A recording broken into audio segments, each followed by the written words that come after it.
Graça e paz, saudações a todos. Eu gostaria de compartilhar com vocês uma palavra sobre o paganismo. E eu queria pedir a vocês, o vídeo está um pouquinho mais longo de hoje, mas fica comigo até o final, que eu tenho certeza que a sua vida vai ser edificada. Se você está chegando agora, não se esqueça de dar um joinha, se inscrever no canal e compartilhe com seus amigos, irmãos, para que também sejam edificados e ajude esse canal a crescer.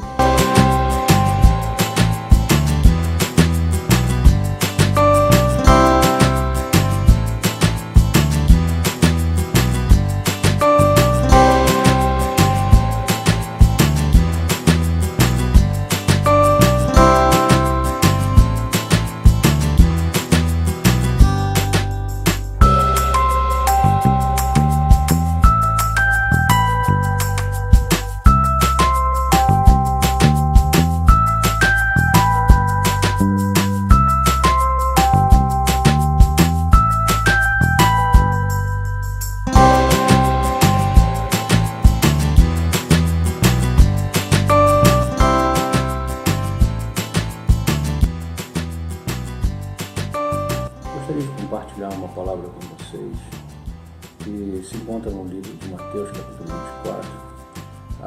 Ali eu trato aquela passagem como se fosse um apocalipse de Mateus. Por quê? Porque ali Jesus, os discípulos lhe perguntam quais sinais eles deveriam aguardar para que essas coisas se cumprissem. E Jesus fala de uma série de sinais, uma série de acontecimentos, uma passagem bastante interessante, que ele conta um provérbio, certamente um provérbio da época, que diz: aonde estiver os cadáveres, ali estarão as águias. Ou seja, aonde estiver os cadáveres estão os urubus, né?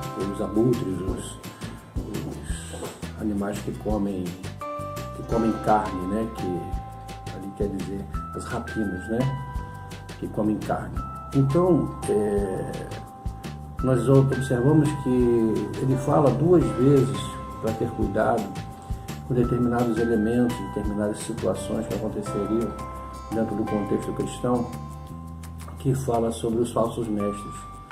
E nessa passagem, justamente nesse ponto, ele está tocando justamente aos falsos mestres. Porque aonde estiver o cadáver, ou seja, onde estiver um corpo morto, estarão ali também as aves de rapina. As aves de rapina são aqueles que querem tirar sempre um pedacinho. As aves de rapina são sempre aquelas que querem arrancar o seu bocado e levar. Ou seja, ou se alimentar, ou levar para sua prole. Enfim, então Jesus nos adverte a ter cuidado e diz que um dos sinais, né, seriam este aglomerado de pessoas que estariam ensinando mentiras, ou seja, pregadores de heresia, e pessoas que andariam em busca dessas heresias, né? E quando nós paramos e olhamos o contexto atual que nós estamos vivendo, a igreja, não temos como fugir muito disso, porque é o que está acontecendo.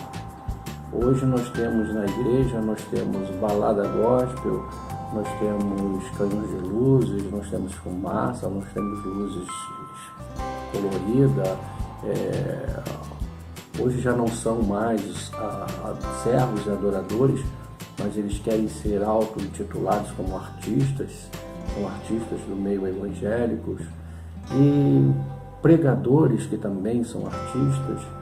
Enfim, nós temos visto aí um amontoado de situações que apontam para esses corpos mortos, e esse amontoado de pessoas indo em função disso, buscando, correndo para baixo e para cima atrás disso. Nós vemos aí que são as águias, ou seja, as aves, né, os abutres, que estão indo atrás dos corpos mortos, da carne. Então Jesus nos adverte, pede para a gente ter muito cuidado e ter o discernimento. Então eu queria entender com base nisso, com base no contexto atual, eu gostaria de entender o que verdadeiramente é a igreja, o que a igreja representa. A palavra de Deus nos diz, o apóstolo Paulo diz, que a igreja é a coluna de firmeza e verdade.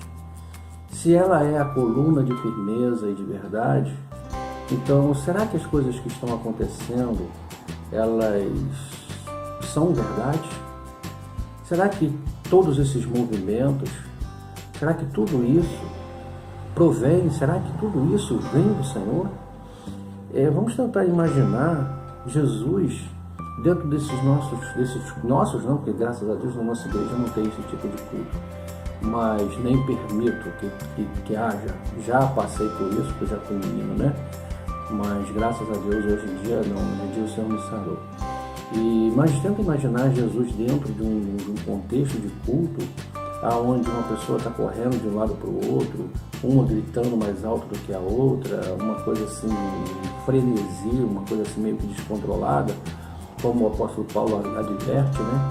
Que na igreja de Corinto, eles gritavam, Jesus é anátema, e o outro gritava, amém. Então, anátema quer dizer maldito, né? Então nós temos que ter muito cuidado com esse frenesi que acontece dentro do nosso meio evangélico. Então eu tento imaginar, será que Jesus subiria nesses palcos para estar se apresentando como um artista? E veja que essa é uma tentação da qual os irmãos de Jesus propôs isso para ele, falando que não tem ninguém que quer ser conhecido que não se apresente aonde existem muitas pessoas, ou seja, Jerusalém. E ele disse, eu não subo a esta festa, vocês vão, porque o seu tempo é agora, mas o meu ainda não é agora. Então, não era tempo ainda de Jesus, ou seja, aparecer, não era tempo. A exemplo disso, nós vemos que Jesus ele entra em Jerusalém, não num cavalo alazão, não montado num cavalo egípcio, né, que os cavalos egípcios na época eram os que tinham maior apreço, né, eles tinham valor, né, como cavalo de guerra. Mas Jesus não entra num cavalo de guerra. Jesus, ele quando entra em Jerusalém, na sua entrada triunfal, ele entra num burrinho. Quem vai para a guerra com um burro? Quem anda num burrinho são pessoas humildes, são pessoas simples, são pessoas que têm a intenção de ganhar a vida, de negócios. Na realidade, o burro ele é um animal de carga. Então, eram pessoas simples que usavam, pessoas simples que ganhavam a vida com trabalho e aquela coisa toda. Não eram pessoas que viviam de guerra, não eram soldados, não eram centuriões, não. Então aí nós já começamos a perceber algumas diferenças e com base nisso eu digo, posso afirmar com toda certeza que Jesus não subiria num palco. Não subiria num palco. Ele não subiu na sua época em palco algum. Ele pregou o evangelho dentro do barco, ele pregou o evangelho no deserto, ele pregou o evangelho, ele anunciou, ele falou da salvação, ele anunciou a mudança de vida, um novo nascimento. Então, ao contexto do que nós estamos vivendo hoje, temos visto hoje, eu acho tudo muito perigoso. Eu acho muito perigoso. Então, eu gostaria de compartilhar com vocês essa passagem e passando essa orientação para analisar tudo. Jesus pede para que nós venhamos analisar bastante. Ele deixa claro, quem tem ouvidos ouça o que o Espírito diz às igrejas. Tenha muito cuidado, não se deixe embrenhar, não se deixe envolver, não se deixe ser prosélitos, porque prosélitos são aqueles que são colocados como se fosse obrigatoriamente a ouvir e acatar. Não se permita ser um prosélito. Nós não temos toda a razão. Aqui nas minhas palavras eu posso estar errando em algumas coisas. Então a verdadeira resposta, a resposta final, né, nós encontraremos só com Jesus.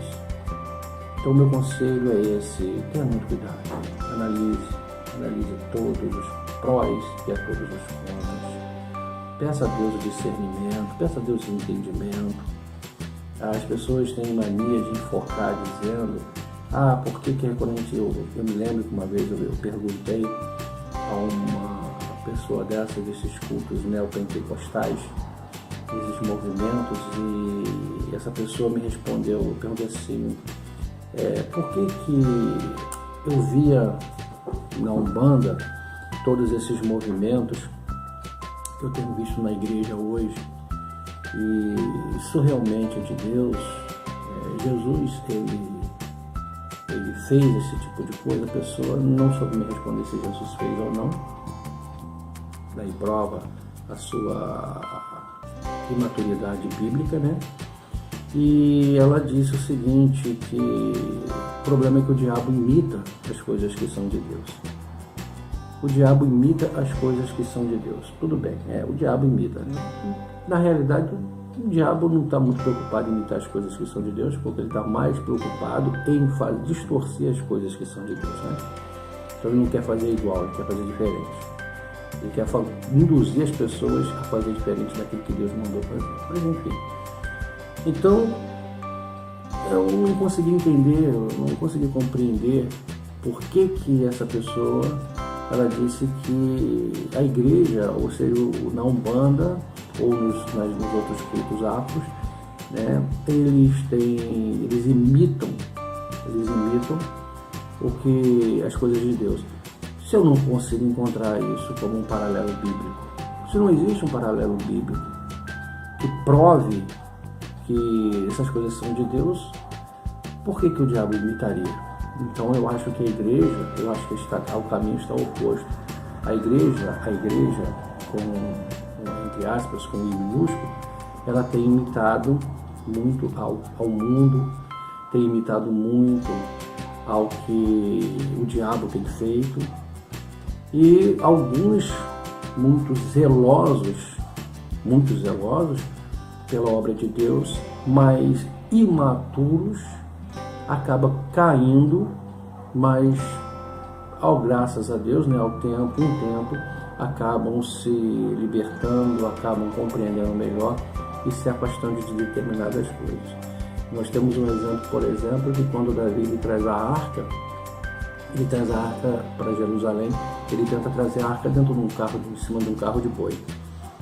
O carro de boi era um costume dos filisteus, era um costume pagão de transportar os ícones, né? Os ícones vamos dizer assim, os ícones dos deuses, né? Eles chamariam, digamos assim, os ícones sagrados, né? Então eles transportavam em carros de boi, procissões eram feitas em carros de boi. Até nós observamos quando a arca é tomada pelos filisteus na época de quando Ofni e Finéias é morto e ele também morre. E quando Samuel ainda era um infante ainda, ela é tomada pelos filisteus e ela é devolvida a Israel em carros de boi, né? Então Davi ele passou um tempo, né, na terra dos filisteus, ele teve um tempo por lá. E ele, quando a arca é devolvida, ele faz uso desses métodos, ou seja, ele transporta a arca num carro de boi. Então, por aí nós já estamos começando a ver um paralelo acontecendo. E aí qual é o resultado? A arca pende e um dos levitas, né, que era Uzá, ele toca na arca e ele, naquele momento, ele é fulminado por Deus. Então aí nós observamos que as coisas que estão saídas do mundo são colocadas, plantadas dentro da igreja, ela produz morte. Deus permitiu produzir aquela morte, permitiu a morte de Uzá para que houvesse um despertamento. E o mais interessante é que a arca ela é conduzida até a casa de Obed-Edom, e ela fica na casa de Obed-Edom, onde a palavra de Deus diz que ele era um filisteu, ele era um geteu, ele vivia, quer dizer, de sua descendência ele era filistia, e a arca fica ali por 3 meses e a vida de Obed-Edom é transformada, ele prospera, né? Ele prospera grandemente. E Davi observa aquilo, como que pode, ele se alegra e deseja trazer a arca para a sua cidade, para que a prosperidade também estivesse dentro da sua cidade, no seu reino. Mas aí, sim, agora Davi toma uma atitude correta. Ele reúne os seus levitas, os sacerdotes, e busca na lei como que isso deveria acontecer, como isso deveria ser feito. Então, aí ele transporta a arca com sacrifícios sobre os ombros dos sacerdotes, assim como Deus determinou que deveria acontecer. Então, nós temos hoje a igreja, ela tem que seguir os princípios bíblicos e os princípios cristãos. Então, ela não tem que pegar o paganismo e ser plantado dentro dela. Lá Martinho Lutero ou os outros reformadores, lá no século XVI, eles já combateram isso.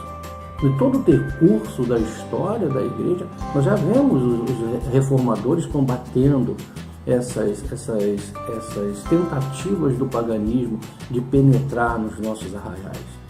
E graças ao louvado seja Deus, que em 1517, aconteceu essa libertação através de Lutero, que houve essa ruptura com a Igreja Católica. Então começa a surgir novas denominações, começa a acontecer, embora não vejo valor em denominações, eu vejo valor em Cristo, mas tudo bem, a igreja tem que ter uma placa denominacional, perfeito, aceito, é permitido por Deus, porque a igreja é a igreja de Cristo, cada um com um nome às vezes mais louco do que o outro, mas tem alguns com nomes até bíblicos e bonitos, enfim.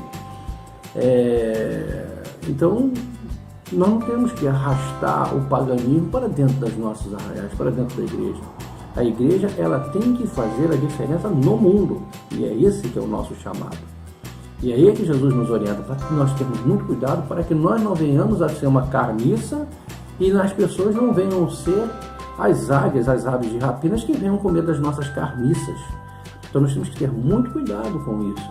Quando nós introduzirmos qualquer doutrina dentro da igreja, quando nós permitimos e aplaudimos determinadas doutrinas dentro da igreja, quando nós concordamos com determinadas coisas acontecendo no nosso meio, nós somos co-participantes.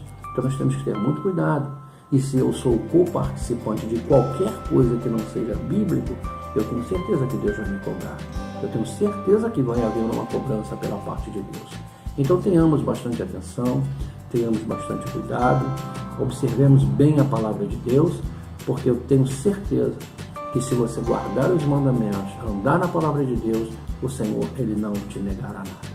E quando chegar naquele grande dia, você não vai ser apontado como um dos que não receberam, ou seja, um dos que, como Jesus diz, um dos chamados, mas será um dos escolhidos.